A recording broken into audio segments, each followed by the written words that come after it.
Welcome to Mind Shift Power Podcast, a show for teenagers and the adults who work with them, where we have raw and honest conversations. I'm your host, Fatima Bey, the Mind Shifter.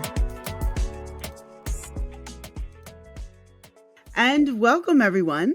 Today we have with us Tamiya Robles, and she's located in California. She is also a fellow podcaster, and she owns FixMyCreditNow850.com. She is super passionate about helping people to elevate themselves. And her way of helping people to elevate themselves is to help you through your credit. So, how are you doing today, Tamaya? I'm doing pretty good in yourself. I'm good. I'm looking forward to this conversation. So, tell us what is Fix My Credit Now 850? What do you do? Thanks for asking. I am a credit repair expert. Fix My Credit Now 850.com is actually my credit repair company. So what I do is I teach credit repair. I fix people's credit naturally, and I also assist with other things related to credit and credit repair, such as helping people get business credit, sometimes creating a business so they can obtain business credit. I go into trade lines. I help people with student loans, getting them discharged, forgiven, things like that. And I'm trying to actually encourage people not to get rid of their student loans, but to actually make it positive into a positive trade line. But yeah, I do a lot. Oh, okay. I do a lot. Okay. Oh, I know you do. Now, because this we're talking to teenagers today, and because the show is geared towards, teenagers, let's start off with the basics. What exactly is credit? Okay, so credit is basically when you have a contract to borrow money from an entity. In particular, we could say a bank, and you're agreeing to a set amount with an interest rate, and you have to pay over time the balance. In a nutshell, like that's the easiest way to explain it. It's the same when you purchase a car, when you purchase a home, when you have credit cards. The credit cards come from a bank. The funds come from a bank. So you're in agreement to borrow this money under certain terms and conditions, where how much money you get determines on your credit score. And that's where I come in. So, and that's where this podcast kind of leads to, right? So when you Hmm. have a high credit score, you get a higher limit, you get a better contract. Let's put it that way. If you have poor credit, then you may get approved for a line of credit, but just under very poor circumstances. Okay. So you said that, and thank you for that explanation, by the way. I think that we're so used to talking about credit in the adult world, we forget that the basics, like what is it in the first place, gets kind of lost in the mush, I think. Um, so you work on credit repair. That's your focus. Let's talk about how we can avoid the things we need to repair. So, Okay. um, we're talking to teenagers, right? So before they get into needing to repair their credit and being the adult that has to come to you because now we done messed it all up, right? Um, Mhm. what are common mistakes that I think I would say most people make right out of high school? Can you tell us a few? I can definitely say that. So, first off, not educating yourself on what credit is and how it works before you become an adult. That in itself should be something that you study like you do any other subject in high school. You would want to add this to your your profile, I guess, to educate yourself on what credit is. Because once you educate yourself, then you can try to avoid mistakes to the best of your ability. So that's first off, understanding what credit is and getting educated. And then the next step is educating yourself on how to fix any mistakes you may have, right? So let's start off with that. Aside, let's say you didn't know what credit was, or you weren't going to educate yourself, but you did want to be careful. just start practicing paying for things on time. So even as a teenager, you might have an allowance and you have to pay maybe something maybe on regularly. Maybe you have to pay a membership fee. Practice paying on time. Practice looking at your statements. Maybe you're paying an internet bill. Maybe you have to pay your cell phone bill. You just take a look at your bill and learn everything that's on there. Read the fine print, and it may seem like unimportant right now. Like, I get it. Okay, this is how much I have to pay. This is when it's due. But I don't know if you, well, I'm talking to the kids, but I don't know if you are familiar with the term, the detail is in the devil. I mean, the devil's in the detail, right? So the devil being in the detail is where there might be some special wording in a disclaimer or this fine print or on the 10th page of a bill statement.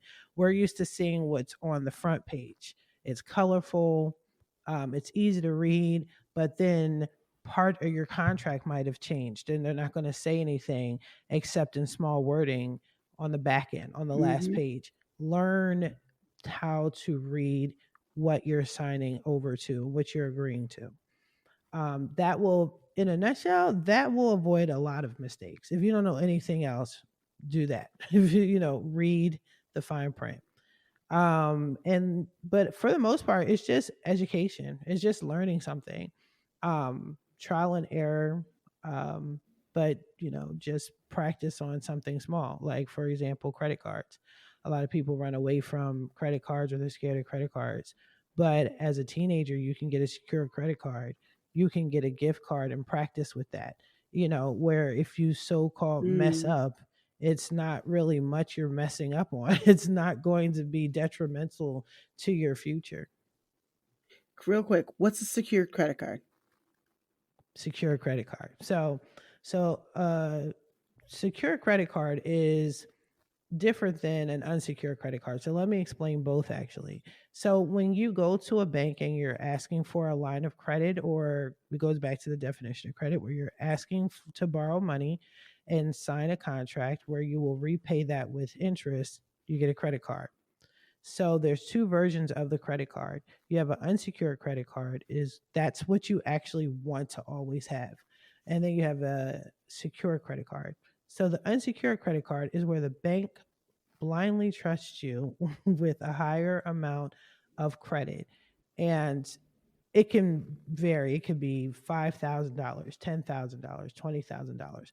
The higher your credit score, the better your credit profile, the bigger the loan is going to be.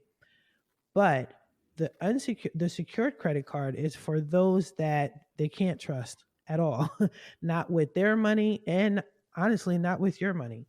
So if you go to apply for an unsecured credit card and they look at your credit report and they see either no credit, like most teenagers have, right? And there's actually a solution Mhm. behind that, and we'll talk about that soon. But if you have zero credit, or if you have super bad credit, then they'll say, you know what? We're not going to approve you for an unsecured credit card, but what you can do is you can give us some money, just a couple of $100, maybe two, $300, and we'll put it in a form of a credit card, right? But it's your own money.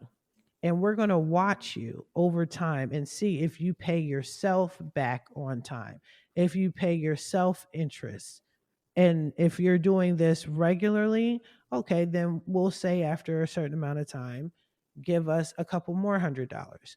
But they're going to keep doing this until the bank feels comfortable that you're responsible enough to be given an unsecured credit card. So that is the difference between secured and unsecured. But a lot of people, if you're I would recommend, as a teenager, you're not about to buy a house, in most cases you're not about to purchase a home anytime soon. You're not about to purchase get a car loan anytime soon, in most cases. I'm not talking about all cases, in most cases. So it would be best to take the time to get a secured credit card, and that'll help your credit in the long That's run. yes. And how old do you have to be to get a secured credit card? To that actually depends on the bank. It depends on the bank. It depends on Okay. what Okay. state you're in a lot of times, because what not every state considers 18 to be an adult. They might consider 17, 16. So it varies.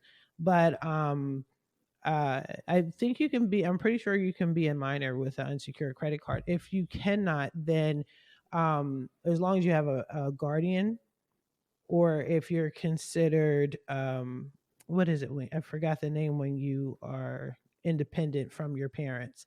As long as you can prove that you're independent from your parents, then you should be able to get a credit card as a minor. Yeah. Okay. Um, Mhm. why does credit matter? Hmm. Okay. Credit matters. Why does credit matter? So it depends on what type of credit that you're referring to. So there's personal credit and business credit, which we will also get into. But the ultimate Hmm. goal is you want to use other people's money. You don't want to use your own money. And it sounds What does that messy to mean? say that. What that means is you want to obtain things and not really spend your own money. You want to live off of credit to the best of your ability. You don't. So let's say you do want to purchase a car, and let's say your car was $10,000.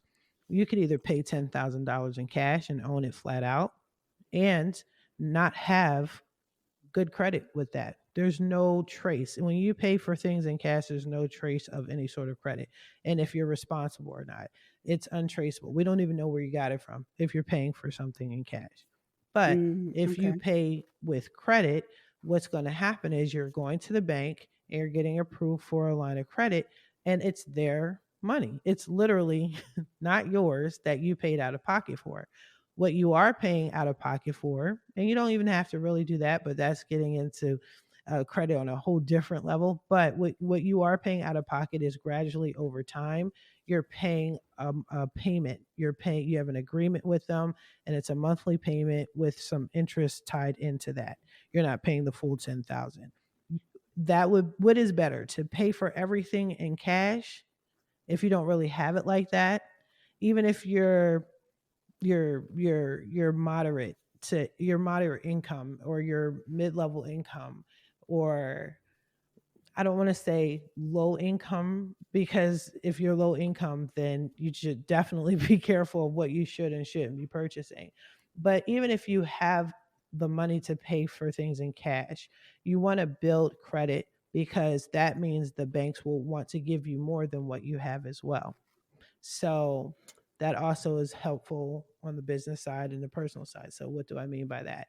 I don't know if you're familiar. There was recently an article that came out that Jay-Z and Beyonce bought a house and it cost, I don't know, let's say $50 million. Of course, they have $50 million, but yet the article was kind of trying to low key slander them because they bought the house with credit. And they were like, yeah, they're billionaires buying a house that costs millions and they could just write a check for it. But why? I don't want to use my money, I want to use your money. And then I want to pay on it over time, so I have more money in my pocket, and I'm building equity, right? When it talks about, when you talk about purchasing a home. Okay, next question. What is equity, Tamaya? I'll tell you. So you have some things that and this is important for the kids, because there's certain things that you want to purchase and certain things you don't want to purchase, right? Honestly, you don't really want to purchase a car, because a car depreciates in value, which means if you buy it, it loses its value the moment you drive off the lot with it. If you purchase a Hmm. home, over time, it builds, it grows, it gives you interest, it gives you equity. I'm sorry. So it is making you money. So you want to look for items that will make you money and that you could purchase with credit. I'll give you an example. People like, what do you call those? I really wish I was more into fashion, but I'm not. But there's those very expensive name brand bags with the T on it, for example, Hmm. or those Birkin bags. They're going to appreciate in value. You get one today for $1,500, and 10 years from now, it'll probably be worth $5,000. If I Hmm. can purchase that bag off of credit, I have it. I have it. It's mine. It's in my house, right? I have that Birkin, right? I have that bag with the T on it. but I'm only paying like maybe $50 a month. And over time, getting it's making me money, right?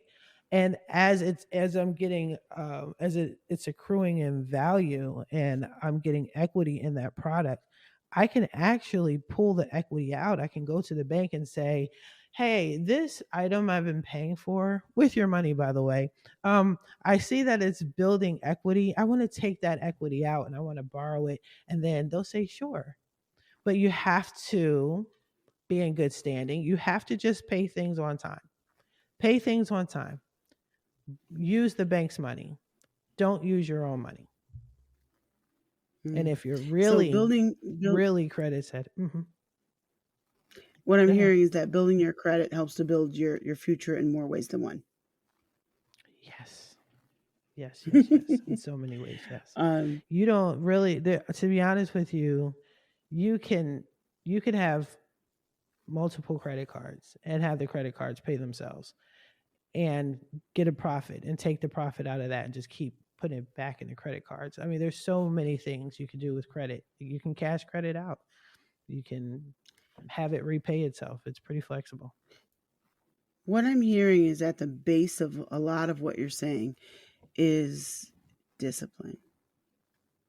If we want to build credit, Discipline. Hmm. if we want to build anything else, honestly, not just credit, we need discipline. And Hmm.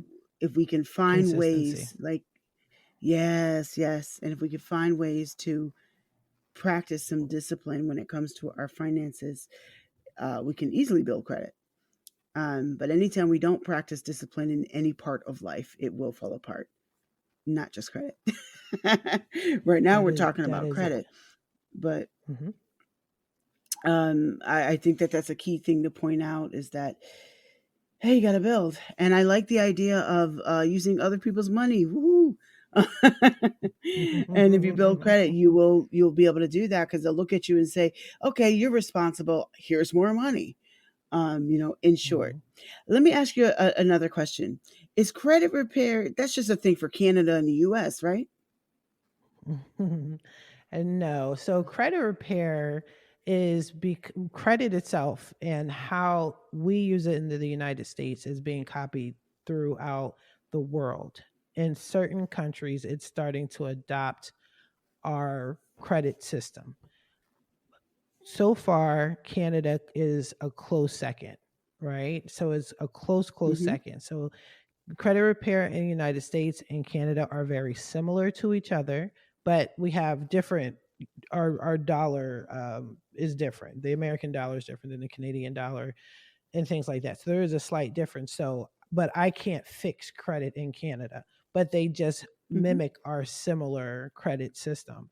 And then other countries are slowly but surely adopting this practice. So, and it's imitating us. So, and then one thing that a lot of people don't understand, believe it or not, India also somewhat has their hand in how the United States handles credit. So, India, Okay. Canada, and certain countries in Africa are copying our style. So, yeah, So it's a bigger issue than just buying a car. That's kind of my point, is for people to understand that it's bigger than just, sometimes we tend to think of it as a small thing we have to deal with, but bigger picture, it sounds like it's growing. Um, it's a bigger Now this picture for question, sure. mhm. I'm sorry. Now for teens, what can you tell a teenager listening right now what they should, you just told them what they should try to do, but what should they try to avoid right now? Not being educated. Not being educated on Mm, credit and where it's going, because in my opinion it's going to be, personal credit's going to be obsolete, but you will need to have good credit in order to get business credit. Personal credit is going to be obsolete, but business credit is going to thrive. okay. So what I would tell a teenager just starting off, before they start off, I would catch them, I'd say honestly, freshman year of high school, start educating yourself on what credit is. because it's forever changing like technology, and because of technology in a lot of cases, you want to refresh yourself every year. And then you want to start building and having a line of credit as early as possible. And that's where your parents come in. Because you're a minor, you can't get unsecured credit by yourself unless you prove that you are emancipated. That's what I meant to say. An emancipated minor, I do Mhm. believe they call it. Is that emancipated? Okay. Yeah.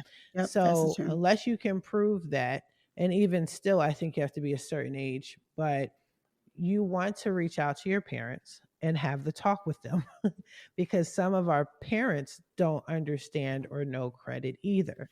So I would recommend kind of making it a family thing as far as educating yourself. To this day, for example, my father, he was very good with money and he made a ton of money for the family. I wanted for nothing, but he has no clue when it comes to credit. All he knows is pay the bill on time. And that's what he did all his life. And he knew he had high credit, but he didn't know anything beyond that. And he didn't care because he knew he Mhm. paid all his bills on time.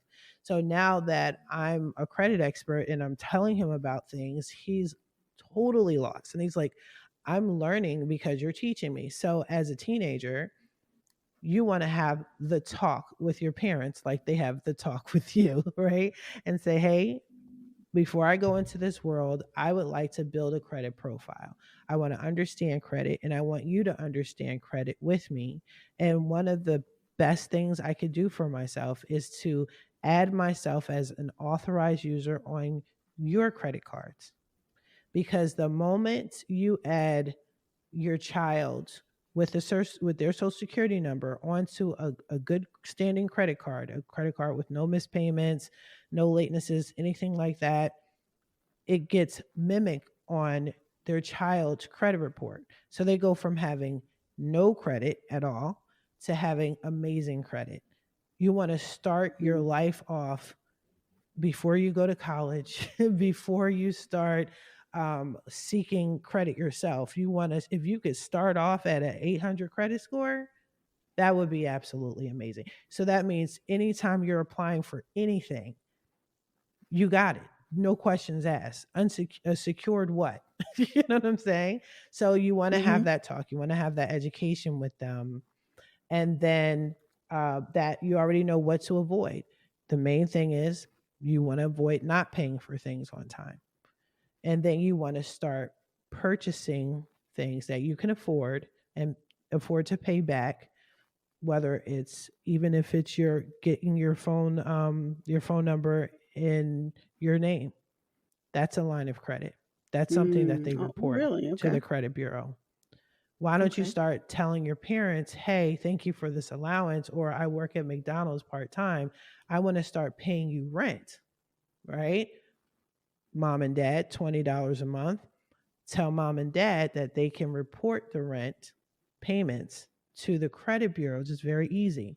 So you're building positive credit before they even hit the world. That is an excellent That is idea. what I I would love the recommend. idea of that's an excellent Yeah. idea. That's really good advice. Pay 20 bucks a month, which is nothing, and Right. just, build your credit because it's consistent. It's a consistent number, consistent Hmm. algorithm, as you could say. Um, Yeah. Now let's talk about business credit because you mentioned that earlier, and I think it's a key point to bring up. I'm really really big on entrepreneurship, and I try to push our youth to become entrepreneurs as much as possible. So let's say I am a teenager in high school. I'm junior year in high school, and I know that I want to have my own business. What should I be doing right now to prepare myself? Hmm. So, what you want to do to prepare is, again, always understand credit, know the laws in your state because Mm. every state is completely different. Um, I would try to keep everything as low as possible as far as your overhead is concerned. So, I would want to create a business in one of the states that are one anonymous states, because one of my businesses I'm actually anonymous, but it's also the fees are very low. And those are usually 5 states such as Delaware, which is a huge state to start a business in, Kentucky, I forgot the New Mexico, I do believe. Oh, I And didn't know that. it's you're going to be deemed foreign, and but you have the option to be anonymous, and you have to, and you don't, and your taxes are super low, like dirt cheap low. And I'm saying that starting off because this is your new business. You don't know where it's going to go. You don't know if that might fail and you have to start another business and have another business absorb. You don't know what you're going to go with it. So you want to keep your overhead as low as possible. Okay? So I would start off doing that, and then I would try to transfer as much as you can over to your business, even as a teenager. So remember when you paid your parents the $20 for rent. Now that you have your business established, and make sure you crossed your T's and dotted your I's with that, because again, every state is different. I would ask mom and dad, hey, um, can you like write a letter to show that this is what I was doing, report it to the bureau, but then have your company take over that. So instead of it showing Susan Smith was paying mom and dad, Susan Smith might have a company called ABC Productions. So ABC Productions is now paying mom and dad the $20. So that's how Oh, you're that's building your okay. business credit. And if, remember when I said, hey, get your phone in your name. So once your business is established, you want to do this after the fact, then you want to have ABC Productions take over that phone bill. What that does is now you're building, before you're asking anyone for money, it's looking like you already have money. It looks like you already have established your own credit by yourself through your business. So now your business is strong, just like your personal credit was strong because mom and dad put you on as an authorized user. Mom and dad was letting everybody letting the credit bureaus know you were paying rent, right? You got your own phone bill Mhm. in your own name. You may or may have a well, you probably have a job, or we can prove that you have a job, right? Your personal credit is already straight. You're in the 800s. Now your business has absorbed your debt, because that's debt, right? Paying someone rent, that's debt. Paying on a phone bill, that's debt. So your business took over the debt, and now your business is in a position to go to the banks with a straight face and say, I want $150,000 for my new business. So that's what you want to do. That's what you No, want to that's do as a awesome. That's an excellent teen idea. entrepreneur. Hmm. Yeah. That's And excellent. it's not hard. Wow. It's really not hard. You don't need attorneys involved. I mean, it's really not hard. You can get attorneys if you want, especially if you choose to be anonymous, like I did. I got an attorney, but I've opened 5 businesses in a matter of 10 minutes, so it's not that hard. Well, that's awesome. That's awesome. I like that advice about building your credit, your personal credit, and then turning that into your business credit once you're established, and finding there. It just goes to show you that where there's a will, there's a way. We can always find a way to make things work for us, and make things better for us. And then you're starting off on good footing, right after high school. I'm a firm believer that you can come out of high school and go right into entrepreneurship, but I just think that you have to be properly prepared for it. And I think this is one of those elements of being properly prepared for it so that you have a better future. And then when you go back to your reunion, everybody else is, you know, doing whatever they're doing, but you can say, I'm successful and I'm making six figures now, or whatever it is, whatever your version of success is. I just think that's wonderful. So, Tamaya, how can people find you? Well, you can find me on the internet. I'm all over social media. So you can go to my my website, which is the name of my company, fixmycreditnow850.com. If you are on Facebook, I actually have 5 Facebook groups, but the main one that I'm most active in, is called Credit and First Time Homebuyers Plug. Many I do a lot of credit education there, even first time home buyers. There's real estate agents, lenders, and even bankers. If you have any questions, definitely hop on there and someone will help you. And we all love education. So definitely hop on and check me out there. I'm also on YouTube. My YouTube is, you should be able to find me under Fix My Credit Now, a50.com. And in the airways, I have a podcast called Coast to Coast Credit, and you can find me on Coast to Coast Credit as well. Well, Tamaya, thank you very much for coming on today. We I really appreciate it. And you taking the time to educate our next generation, and hopefully they can do better than we did because they listened to you. Yeah, thanks for having me. I love it. I love educating, especially the young ones. I think in 2024, I'm considering having a credit summer school where it's not going to be the whole summer, but just credit education for a week. So be on the lookout Mm. for that. But I've been, a couple parents have reached out to me over the years and asked. Oh, okay. But I think I'm definitely going to strive for it on 2024. That sounds awesome. Well, thank you again. You're welcome. Thank you for having me. And now for a mind shifting moment. In today's episode, we talked about finances. Well, at least in the arena of finances. You're going to hear throughout this podcast financing from different perspectives.